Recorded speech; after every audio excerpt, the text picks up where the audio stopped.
السلام علیکم ورحمت الله وبرکاته. امید ساتم ملګرو ښه به خوشحاله به کومه ایشو چې چلیږي نن سبا په فیسبوک باندې په یوټیوب باندې چې دغه کوم د یو پوهنتون یو استاد هغه یو مولانا صاحب هم دی، هغه به دغه حادثه کې ګیر شوی دی او دغه ملګري چې کوم دي بار بار دغه تصویران شیر کېږي او بار بار پوسټونه کېږي. نو ملګرو دغه یو درخواست دپاره راغلم ستاسو مخې ته چې دغه کوم مشر چې دغه کار کړی دی نو شیطان خو په هر یو سړي پسې شاته نښتی دی، خو بیا هم کوم خلک چې داسې ډېر داسې مهذبه وي نو په هغو پسې د شیطان زور نور هم سیوا وي. نو د دغې دپاره چې په دغې خلکو پسې تاسو بلکل د دوی غندنه وکړئ، د دوی غندنه په کار هم ده، داسې ناسور ده د ځمکې نه ختمول په کار دي، خو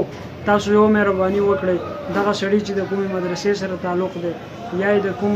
اسلامي یو کتاب سره یو پیرډ سره دغه تعلق دی نو دغه تعلق په وجه باندې تاسو ټول مولیان مه بدناموئ. یو دغه یو تصویر تاسو وګورئ چې د مدرسې سره یو د تصویر ایستی دی، د مدرسې نوم کرښه تاو کړې ده، نو مطلب دا تاسو ټوله مدرسه بدناموئ. هغه خاص هم بدنامه کړه، د هغه سره به حساب کتاب کېږي په چونکې تاسو د سیز د نور هم پیروغ ورکوئ، نور هم ورمخکې کوئ او دنیا ته یې ښایئ چې یا مدرسو والا دا کار کوي. نو مدرسو والا پسې هم زړونه وي، شیطان په هغوی پسې هم دی، زه دا نه یم چې هغوی ګنې فرشتې دي، خامخا د هغوی نه هم ګناه کېږي. خو تاسو د دغه یو مولي صاحب د وجې نه د یو مولانا، بلکې دته مونږ اړو مولانا صاحب نه وایو، دا مولانا صاحب نه دی، ځکه چې مولیان داسې کار نه کوي. کوم سړی چې د مولیا په دغه کې نه چلېږي، د مولایتوب چې کومه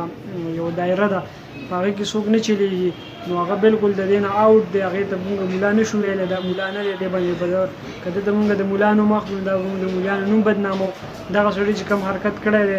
دا مولا نه دی، لهذا تاسو ټولو ته دغه یو درخواست دی چې د دې نوم سره مولانا مه لیکئ او د دې نوم سره مولا مه یادوئ، ځکه چې د دې په وجه باندې دا ټول مولیان بدنامېږي او ټول مولانا صاحب او ټولې مدرسې دا بدنامېږي. دغه سړی بلکل د مولا د جامې نه وتی دی او تاسو په دغه کې مه شمارئ. نو لهذا بعضې ملګري پکې دا پوسټونه هم کړي چې یاره دا د مدرسې استاد دی، دا د جومات امام دی او دا کار یې وکړو دا کار یې وکړو.